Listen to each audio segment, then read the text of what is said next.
৫ বছর রিলেশনের পর যদি বিয়ে হয় আসলে মানুষ সত্যিই লাকি হয়। কারণ যারা ৫ বছর রিলেশন করে এবং দিন শেষে, বছর শেষে, মাস শেষে একসাথে হতে পারে এর চেয়ে আনন্দ আর মনে হয় কিছু হইতেই পারে না। তো আজকে যে ব্রাইডটা সাজাতে যাবো সেটা হচ্ছে আমার ৩ দিনের একটা প্যাকেজ ছিল। যে হলুদ, তারপরে হচ্ছে বিয়ে, তারপরে বৌভাত, মানে রিসিপশন ৩ টাই আমি সাজাইছি। তো আজকে দেখাবো হচ্ছে রিসিপশনের যে সাজগুলো এটা। ১ম এই সকালবেলা বাইক দিয়ে চলে গেলাম। তো ব্রাইডের বাড়িতে সেটা ছিল গাজীপুর। তো যেহেতু ব্রাইড আমার আগে থেকেই চিনি আমরা। তো ওর ইচ্ছা ছিল যে আমার কাছেই সাজবে। তো আজকে যেহেতু রিসেপশনের দিন, তো আমরা সকাল সকাল চলে গেলাম, যে অনেক দুষ্টামি করতেছিলাম, অনেক মজা করতেছিলাম। তো অলরেডি আপনারা দেখলেন যে একটু আগে দেখাইলাম ওর বিয়ের যে কার্ড সেটা আমাদের দেখাইতেছিল, যে সরি এটা বিয়ের কার্ড না, এটা হচ্ছে বৌভাতের কার্ড, বৌভাতের কার্ডটা। তো ইতিমধ্যে আমার সাজ শেষ। তো এখন আমি হচ্ছে এই যে ব্রাইডের যে ওড়নাটা সেট করতেছিলাম। সো মজার ব্যাপার হচ্ছে, আমি বলি, এই ওড়নাটা কিন্তু মানে এই শাড়ির সাথে কেনা না, এটা হচ্ছে ওর একটা জেনারেল যে ওর কামিজ ছিল ওটার ওড়না, কিন্তু মানে শাড়ির সাথে যে ওড়নাটা কিনছিল ওরা, এটা মানে ম্যাচিং হচ্ছিল না। তো আমার কাছে মোটেও ভালো লাগতেছিল না।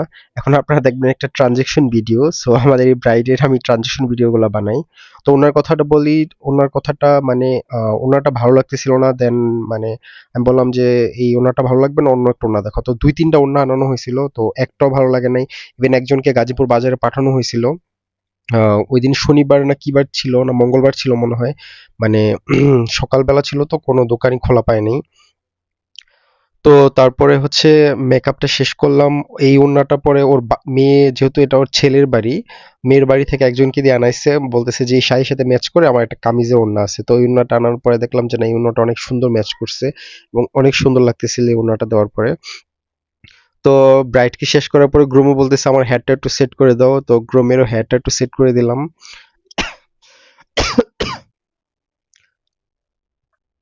তারপরে চলে গেলাম খাওয়া দাওয়া করতে, কারণ হলুদ এবং বিয়ে ২ দিনের একদিন আমি খাওয়া দাওয়া করে যাই না, সেজন্য খুব রাগ করতেছিল। ও বলতেছিল যে আমার হাজবেন্ড খুবই রাগ করছে, তুমি ২ দিন একদিনও খাওয়া দাওয়া করে যাও নাই।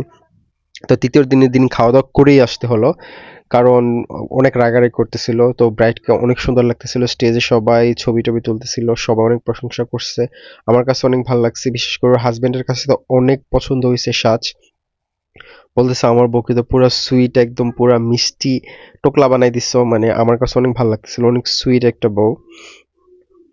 তো আপনারা বলবেন সবাই কেমন হয়েছে। সো যে কোনো ধরনের সাজ, মেকআপ, পার্টি মেকআপ বলেন, ব্রাইডাল মেকআপ বলেন, নিতে পারেন। ও কিন্তু আমাদের ব্রাইডাল স্পেশাল প্যাকেজটা নিয়েছিল, যে হলুদ, বিয়ে এবং বৌভাত ৩ দিনই আমার কাছেই সাজছে।